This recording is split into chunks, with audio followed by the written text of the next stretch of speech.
Mini episode 564 of the FDH Lounge is brought to you by Royalty Tours USA, your ultimate resource to traveling in style to attend sporting events. Follow them on the web at royaltytours.blogspot.com. The FDH Lounge. You want to schedule your life around it. A long time ago, on a gloomy, wet Cleveland spring night, two men stand alone amidst the late-night drizzle. Their voices echo across the vacant station parking lot as they debate the merits of the great American radio show that have been missing for far too long. On that night, an idea was born. That idea became the FDH Lounge.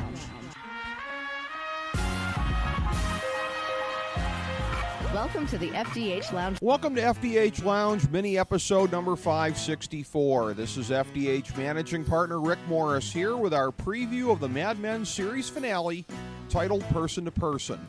Of course, this segment is co-branded as usual with NotJustAnotherTVSite.com, where you can also find my weekly reviews of Mad Men. We've been previewing all of Season 7's episodes in this manner, not just the second half of the season, and covering the show even before that. The end of one of the signature programs in the new golden age of TV is finally here, and it feels absolutely surreal. Here's our top 5 developments from episode 7.13, heading into this week's last installment. Number 5, Duck continues TV's most one-sided rivalry. Ever since Don squelched his takeover attempt around the time of the Cuban Missile Crisis, Duck Phillips has devoted his life to trying to take down Mad Men's anti-hero. Well, he's also dedicated his life to pouring as many cocktails as he can down his throat, and sometimes that gets in the way of business.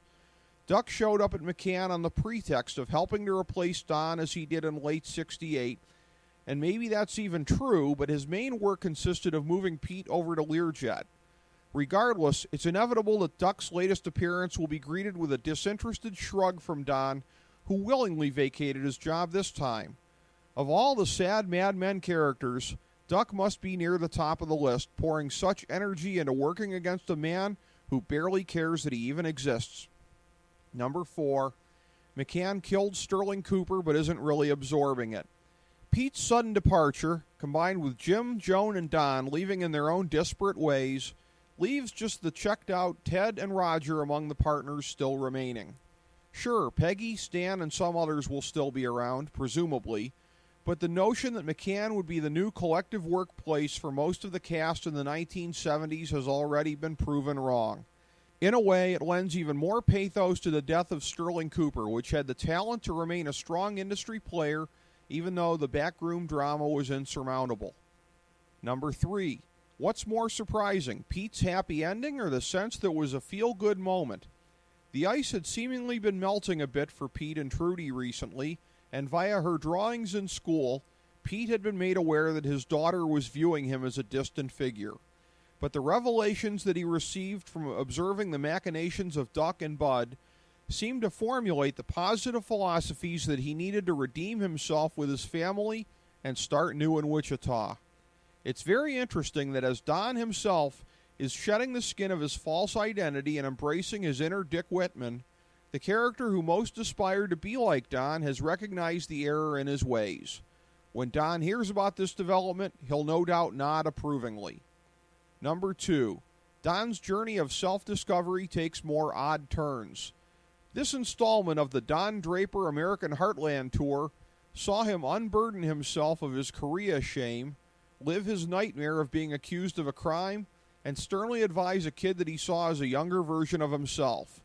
Oh, and he added his car to the list of recently surrendered assets: his marriage, depressed Diana, his apartment, and his very career. At the very end, Don feels quite free, but it's worth pointing out that his expedition has been financed by the very job that he's given up, and as such, his lifestyle is on borrowed time. With that being the case, though, you get the sense that Don could just keep reinventing himself, maybe by getting a job on an oil rig or driving a cab. But his recent confidence that his children will be fine is another notion that is on borrowed time with Betty's diagnosis. In the end, the most valuable purpose in life for Don Draper, Dick Whitman, or whatever you want to call him, is to break the cycle of family dysfunction and provide a better life for his kids.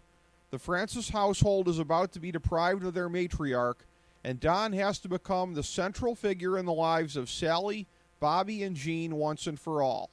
In this way, Matthew Weiner has diminished the intrigue of Don's professional future in a way that viewers could have never seen coming. Number 1, the program's most hated character becomes sympathetic in the endgame. Even more than Pete, Betty was a subject of great contempt from the fan base throughout the show's run. But while Pete got what they call the good kind of heat in pro wrestling, the disdain that a character like his is supposed to evoke, the anti-Betty sentiment always seemed to go beyond that, with her storylines consistently the least popular. This was defensible if for no other reason than Betty's failure to be an empathetic parent. But she grew as a mother right before our eyes in her grimmest hour, having been delivered a death sentence out of nowhere. Even if it was through a letter, she finally connected with Sally, and she legitimately seemed to want to spare her family the horror of her upcoming decline. And while the critique of her as a spoiled, uncaring Barbie doll may ring true throughout much of the series, so too in retrospect does her status as someone vanquished by marriage to Don and society's inability to envision a substantive place for housewives of the time. In the end, that may be why she accepted her fate so readily, because underneath the reactions that we always saw as petulant lie the fatalism of somebody always expecting the worst. Well, she sure got it. And in the end, she easily trumped Don for the top spot on this list in the penultimate episode of the series, yet another unlikelihood that Matthew Weiner has stacked on us recently. With Sterling Cooper deceased and Betty about to be, the major changes that we were awaiting through the first half of this final run of episodes have come decisively. And yet, it seems that one or two more big ones may yet be in store. Mad Men has always distinguished itself by the unpredictability in its world-altering developments. Surely there will be one or two more left in its final hour.